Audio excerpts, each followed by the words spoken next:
శివుని చేరేదెలా దరికి దారేదని హరుని సెలవీమని నీదే కదా తనువు నీవే కదా నువ్వు నాదేది నీ దరికి నన్ను చేరని నా శ్వాస నీకు నా నీరాజనముగను నా స్వరము నీకు నా అభిషేకముగను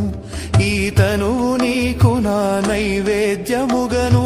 నా కర్మలే నీకు పరిచర్యలుగను అక్షరములు నీకు అక్షతలుగాను పదమాలలను నీకు పూమాలికగను కరతాళ ధ్వనులివే మేళతాళాలుగను సేవించనా నిన్ను నీ భక్తునిగను